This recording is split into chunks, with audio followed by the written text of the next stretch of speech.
નમસ્કાર મિત્રો, હું છું આપનો ધાર્મિક માથુકિયા અને મિત્રો ખૂબ સચોટ રીતે દાવા સાથે કહી રહ્યો છું કે ગુજરાતની અંદર ભારતીય જનતા પાર્ટી અને કોંગ્રેસનું ગઠબંધન છે. જી હા, ભારતીય જનતા પાર્ટીના ધોરાજીના ધારાસભ્ય મહેન્દ્ર પાડલિયાએ ગઈકાલની સભામાં એવું કહ્યું છે કે ગુજરાતની અંદર કોંગ્રેસને ઉમેદવારો નહોતા મળી રહ્યા, એ ઉમેદવારો પણ અમે પ્રોવાઈડ કર્યા છે કે અમે પૂરા કર્યા છે. મિત્રો જુઓ આ વિડીયોની અંદર. તાલુકા પંચાયત, ઘણી જિલ્લા પંચાયત ની બેઠકો એવી છે, કેટલીક કોર્પોરેશનની બેઠક એવું છે, નગરપાલિકાની બેઠકો પણ એવી છે કે જ્યાં કોંગ્રેસના ફોર્મ ભરવા માટે કોઈ ઉમેદવાર જ નહોતા.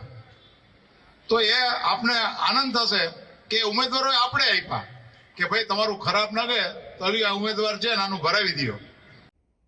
જી હા, આ વિડીયોની અંદર મહેન્દ્ર પાડલિયા ભારતીય જનતા પાર્ટીના ધોરાજી ઉપલેટાના ધારાસભ્ય છે, એ ખુદ સ્વીકારે છે કે કોંગ્રેસને ઉમેદવારો પણ અમે આપેલા છે. ત્યારે બીજી બાજુ થોડા સમય પહેલા ધોરાજીના પૂર્વ ધારાસભ્ય, કોંગ્રેસ પક્ષના ધારાસભ્ય લલિત વસોયા એવું કહી રહ્યા છે કે અમને મત એટલે કે કોંગ્રેસને મત ના આપો તો કાંઈ નહીં, પણ આમ આદમી પાર્ટીને મત ના આપતા ભારતીય જનતા પાર્ટીને મત આપજો. જુઓ આ વિડીયો. તો હું મંચ ઉપરથી કહું છું કે આમ આદમી પાર્ટીને મત દેવા કરતા ભારતીય જનતા પાર્ટીને મત દેજો. મિત્રો, આ બંને વિડીયો પરથી એક વાત સ્પષ્ટ થાય છે, ભારતીય જનતા પાર્ટી કોંગ્રેસને ઉમેદવાર ગોતી રહી છે, ઉમેદવાર શોધીને આપી રહી છે અને કોંગ્રેસ પક્ષ પોતાના માટે મત ન આપો તો કાંઈ નહીં, પરંતુ ભારતીય જનતા પાર્ટીને મત આપજો એવી રીતે મત માંગી રહી છે. ત્યારે ગુજરાતની જનતાને આવા લોકોથી ચેતવું ખૂબ જરૂરી છે. ગુજરાતના તમામ મતદાતાઓને હું અપીલ કરું છું કે આવા લોકોથી ચેતજો. આ સ્થાનિક સ્વરાજ્યની ચૂંટણીની અંદર ભારતીય જનતા પાર્ટી અને કોંગ્રેસના ગઠબંધનને જે આ ખુલ્લું પડી ગયું છે, એ ગઠબંધનને ઓળખજો અને આ વખતે એમનો વૈકલ્પિક ઓપ્શન આમ આદમી પાર્ટીને મત આપી અને વિજય બનાવજો.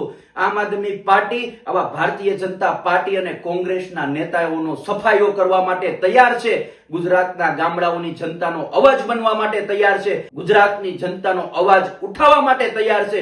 ત્યારે સમગ્ર ગુજરાતની જનતાને મારી અપીલ છે કે આ વખતની સ્થાનિક સ્વરાજ્યની ચૂંટણીની અંદર ભારતીય જનતા પાર્ટી અને કોંગ્રેસની ઈલુ અથવા ગઠબંધનને તોડી અને આમ આદમી પાર્ટીને મત આપી અને વિજય બનાવીએ.